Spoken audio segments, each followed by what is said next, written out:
Guys welcome to my channel. This is my channel Jai Maa Sheetla देवी। कैसे हैं आप सब। देखो, गुस्सा बहुत आता है। कैसे समझ में आएगा कि हमारी शक्ति हमको गुस्सा दिलाती है या हमारे पर कोई नेगेटिव ऊर्जा आकर हमें गुस्सा दिलाती है या हम जिसकी पाठ पूजा कर रहे हो वो शक्ति हमको गुस्सा दिलाती है। कैसे समझ में आएगा, इसमें बहुत ज़्यादा जो चीज़ें हैं, लक्षणें हैं, वो मैं आपको शेयर करूँगी इस वीडियो में। गुस्सा आना कितने हद तक सही है, कितने हद तक गलत है, उसके बारे में भी मैं आपको बताऊँगी। देखो, पहली बात तो ये समझना ज़रूरी है कि आप कौन से विधि विधान से पाठ और पूजा कर रहे हो। अगर आपकी पाठ पूजा करने के विधि विधान, टाइम शेड्यूल, अगर आप कोई गलत शक्ति की पाठ पूजा कर रहे हो, यहाँ वहाँ से देख लिया इंटरनेट से, कोई गुरु नहीं है, तो आपके अंदर वही ऊर्जा जिसकी आप जाप कर रहे हो वही ऊर्जा आनी शुरू हो जाती है, लेकिन नेगेटिव स्वभाव में आनी शुरू होती है। क्योंकि गुरु आपका क्या करता है, आपको ना एक फ़िल्टर करके एनर्जी देता है। फॉर एग्जाम्पल, कोई एक लड़का है जो माँ काली के डायरेक्ट मंत्र जाप कर रहा है और एक लड़का ऐसा है जो माँ काली के डायरेक्ट मंत्र गुरु से लेकर जाप कर रहा है। तो गुरु जब आपको मंत्र देगा माँ काली के, तो वो फिल्टर करके देगा। मतलब पहले से ही आपको एक देवता या आपको एक गण सौंप देता है गुरु के बच्चा मंत्र जाप करेगा तो इसको पूरी प्रोटेक्शन मिलेगी। तो जब भी कोई नेगेटिव एनर्जी आती है, जो दीक्षित होते हैं वो आती है, लेकिन देखती है कि इसके ऊपर गुरु की प्रोटेक्शन है, वो वापस चली जाती है। और अगर आप एक नंगी तलवार हो, मतलब आपके कोई गुरु नहीं है, कोई विधि विधान आपको नहीं पता है और आप डायरेक्टली घर में बैठ जाते हो, तो नेगेटिव एनर्जी आकर वार करती है। क्योंकि कोई प्रोटेक्शन नहीं है, कोई दूत नहीं, कोई गढ़ नहीं, कोई शक्ति नहीं है, कोई मंत्र नहीं है पावरफुल। क्योंकि गुरु तो सिद्ध किया हुआ मंत्र देते हैं, तो ऑलरेडी आपके पास उसकी ऊर्जा बनी रहती है ना। तो इसीलिए जब आपको ये चेक करना ज़रूरी है, क्योंकि ऐसे में भी आपको गुस्सा आएगा। अगर आप गलत मंत्रों का जाप कर रहे हो या गलत विधि विधान से जाप कर रहे हो या बिना प्रोटेक्शन के जाप कर रहे हो, तो आपके घर के पता नहीं पितृ किस हालत में हैं, आपके आसपास में कितनी आत्माएं भटक रही हैं, किसी ने सुसाइड किया होगा, किसी ने फांसी लगाई होगी, वगैरह वगैरह जो भी चीज़ें हैं। ऐसे में उनको एक स्मेल जाती है कि आसपास में कोई भगत जाप कर रहा है या कोई लड़का है, कोई लड़की बैठी है जाप करने, तो वो आपके घर में एंटर बहुत आसानी से करते हैं। तो ये चीज़ पे हमेशा ध्यान रखना कि मंत्र जाप करने के बाद ही क्यों आपको प्रॉब्लम्स आती हैं, मंत्र जाप करने के बाद ही आपका गुस्सा क्यों बढ़ जाता है, इस चीज़ पे आपको हमेशा ध्यान रखना है। ठीक है, जब तक आप इस चीज़ का ध्यान नहीं करोगे, इस चीज़ में आपको अनुभव नहीं है, तब तक आप इन चीज़ों में मत आओ। अगर आपको प्रॉब्लम हो रही है तो आप एक गुरु चॉइस करो, गुरु बनाओ, तब आप इस चीज़ों का काम करो। दूसरी चीज़ है कि अगर आपके घर में कोई बहुत अचानक से किसी की मृत्यु हो चुकी थी, पहले कोई अकाल मृत्यु से मर गया था, जैसे आपके पितृ होते हैं, या आपके घर के कुल देवी देवता नाराज़ है, कोई कुल देवी देवता ने भी अगर आपके घर में प्रोटेक्शन नहीं लगा रखी है, तो भी मंत्र जाप करने के शुरुआती दिनों में आपको गुस्सा भीषण तरीके से आता है। आपका कंट्रोल नहीं होता, आपके सेंसेस कंट्रोल में नहीं रहते। आपको पता तो चलता है कि मुझे क्या हो रहा है, मैं क्यों एक्शन नहीं ले पा रहा हूँ, मेरा दिमाग क्यों काम नहीं कर रहा, पहले इतनी तेज़ी से दिमाग काम कर रहा था, अभी मेरा दिमाग स्लो क्यों हो गया है। गुस्सा तुरंत आ जाएगा, 4 लोग आपको कुछ बोल रहे हैं, आपको तुरंत गुस्सा आ जाएगा। तो ये सब नेगेटिव चीज़ें आपको गुस्सा करवाती है, क्योंकि कभी भी पॉजिटिव चीज़ 24 घंटे वेले नहीं घूम रही होती है। 24 घंटे आपको गुस्सा अगर आ रहा है, वो नेगेटिव एनर्जीज़ की वजह से आ रहा है। आप सोने जा रहे हो, चादर अच्छे से नहीं बिछी, आप गुस्सा कर रहे हो, खाने में नमक कम है, आप गुस्सा कर रहे हो। ऐसा साधक नहीं होता। साधक का तो चेहरा बोलने लग जाता है। साधक के साथ अगर आप उठ रहे हो, बैठ रहे हो, आपकी एनर्जी जो डिस्टर्बेंस में थी वो बहुत प्योर होने लगती है, आपके काम रुके हुए बनने लगते हैं। तो साधक ऐसा नहीं होता कि आप उसके साथ उठ रहे हो, बैठ रहे हो, आपका गुस्सा बढ़ रहा है, आपके लॉसेस बढ़ रहे हैं, ऐसा नहीं होता। वो तो तरक्की करते हैं, जो जुड़ता है ऐसे लोगों से वो भी तरक्की करते हैं।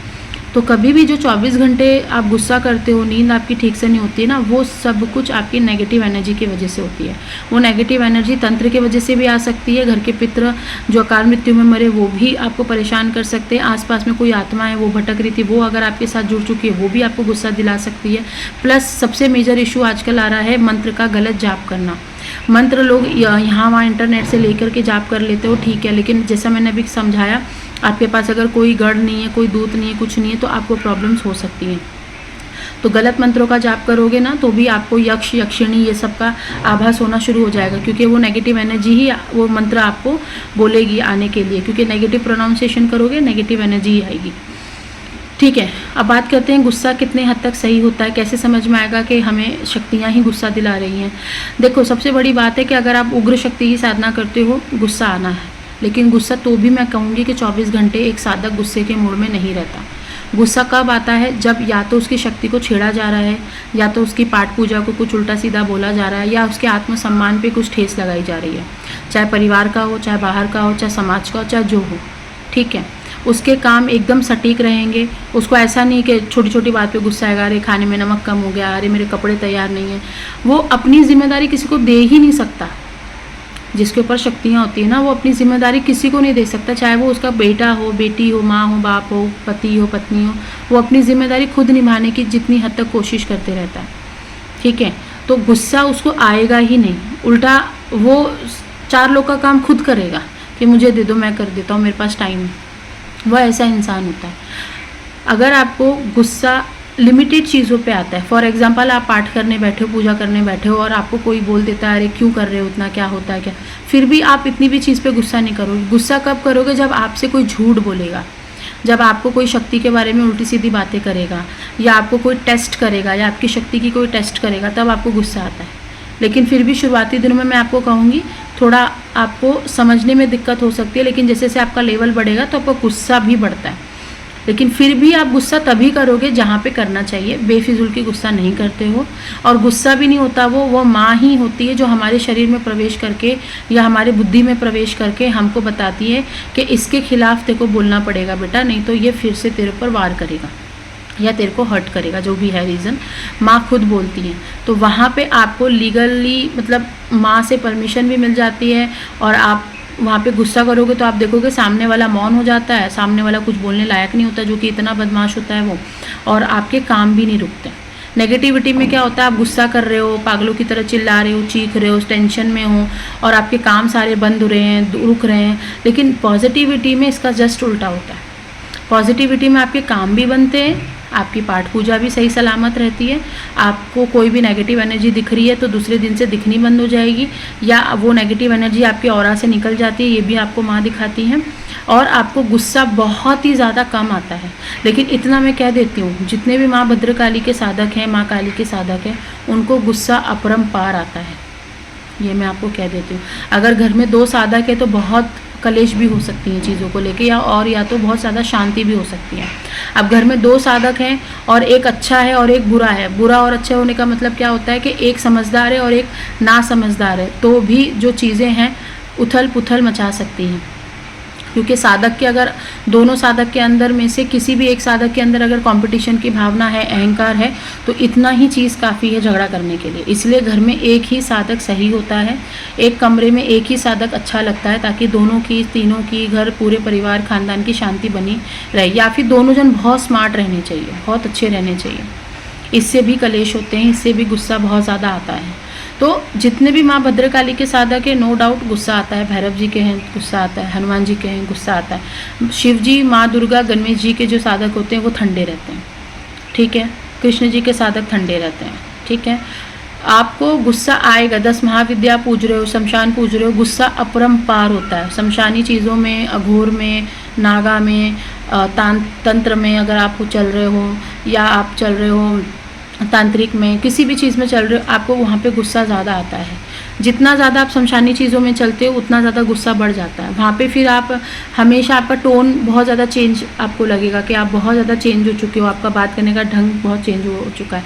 लेकिन साधक वही सही है जहाँ पे जितना ज़रूरत है वहाँ पे बात करे, जहाँ पे जितना ज़रूरत है वहाँ पे गुस्सा करे, जहाँ पे जितना ज़रूरत है अपने मुंह से कोई भी चीज़ निकाले। क्योंकि साधक बनने के बाद आपकी ज़बान जो होती है ना, आपकी जो वाणी जो होती है वो सिद्ध होनी शुरू हो जाती है। इसलिए सोच समझ के बात करें, सोच समझ के किसी के ऊपर गुस्सा करें, या सोच समझ के अपनी चीज़ों को कंट्रोल करें। अब आते तो मेरे पास भी हैं, टेस्ट लेते हैं मेरी भी, कि बताओ मैं क्या काम करता हूँ, तो माँ बता देती है कि तुम क्या काम करते हो, तुम क्या हो क्या नहीं हो, तो माँ बता देती हूँ। लेकिन ऐसा नहीं करना चाहिए आपको, क्योंकि देखो मैं भले ही इग्नोर कर दूंगी ये चीज़, लेकिन वो माँ भगवती इग्नोर नहीं करती है, वो पीछे पड़ जाएगी तुम्हारे, ठीक है। तो टेस्ट मत लो, और टेस्ट लेना ही है तो आओ ही मत। किसी के पास जाने से पहले ही पूरा मन बना के माँ भगवती से पूछ के जाओ कि जाना चाहिए या नहीं जाना चाहिए। और अगर पहुँच गए हो वहाँ तक तो माँ भगवती ने तुम्हें पहुँचाया है उस तक। इस चीज़ को समझ के रखना। कभी भी किसी भी ऐसे इंसान से मत पंगा लेना जो शक्तियों के साथ सच में चल रहा होता है। नेगेटिव शक्तियों की बात नहीं कर रही हूँ मैं, यहाँ पे पॉजिटिव शक्तियों की बात कर रही हूँ। नेगेटिव शक्ति अगर आपके ऊपर कोई छोड़ता है तो आप उसका इलाज करा सकते हो। आप किसी भी ओझा, सोखा, तांत्रिक, अघोरी के पास जाके अपना इलाज करा सकते हो। लेकिन पॉजिटिव एनर्जी ऐसी है, अगर आपने पॉजिटिव एनर्जी का बोलते हैं ना, किसी के ऊपर सवारी आ रही, मजाक उड़ा दिया, किसी के पास गया उसका मजाक उड़ा दिया। पॉजिटिव एनर्जी ऐसा तुम्हारे पीछे लगेगी ना, वो तुम्हारे साथ पुश्ते को ख़त्म कर देगी और ये नहीं बताएगी क्यों ख़त्म किया। और तब बताइए जब उसके घर में कोई साधक पैदा होगा, उसको वो चीज़ बताएगी तेरे घर में ऐसा ऐसा है, तू पाठ पूजा करो। अचानक से उसको पाठ पूजा में ले लेगी। तो चीज़ें ऐसी बहुत ही ज़्यादा ये लाइन में बहुत फूक फूक के कदम रखना पड़ता है। तो कभी भी अपने मुंह से श्राप निकाल रहे हो, गुस्सा कर रहे हो, गाली दे रहे हो, बहुत सोच समझ के। मुझे तो 4 लोग बोलते तो मैं बहुत ज़्यादा सोचती हूँ कि मैं अपने आप को कंट्रोल करती हूँ, मुझे गुस्सा नहीं करना। हाँ, लेकिन अगर कोई काम को लेकर बोलते, जैसे ये काम मैं कर रही हूँ, जो माँ भगवती ने ड्यूटी दे रखी है, वो मेरा ड्यूटी नहीं है, वो माँ भगवती ने दे रखी है जो आप लोगों के लिए करती हूँ। अगर उस पर कोई अगर लालछन लगाता है या उस पर कोई 4 बात बोलता है कि नहीं ये तो आपकी ड्यूटी है, आपको तो पूरा बताना चाहिए, मतलब तुम कौन होते हो ड्यूटी करने वाले? तुमने आज तक कौन सी अपनी ड्यूटी निभाई है? तभी तो तुम इतना झेल रहे हो तंत्र। नहीं तो मेरे पास आने की क्या ज़रूरत पड़ती तुम लोगों को। तो चीज़ें सब कुछ, एक तो माइंड सब कुछ होता है। आपका माइंड हमेशा शांत रखो। अगर आप पाठ पूजा में हमेशा शांति में चलो। जब आपको पता है कि आपके टेस्ट होने वाली, परीक्षा होने वाली, तो साल के 5-10 साल आप एकदम मौन रह के चलो। उसके बाद माँ भगवती आपको आदेश करेंगी कब क्या एक्शन लेना है। ठीक है, शुरुआती दिनों में जितना हो सकता है खामोश रहो, शांति से अपनी परीक्षा काटो, अपने समय काटो, और आगे आपको बताया जाएगा कि क्या करना है क्या नहीं। Okay, till then bye.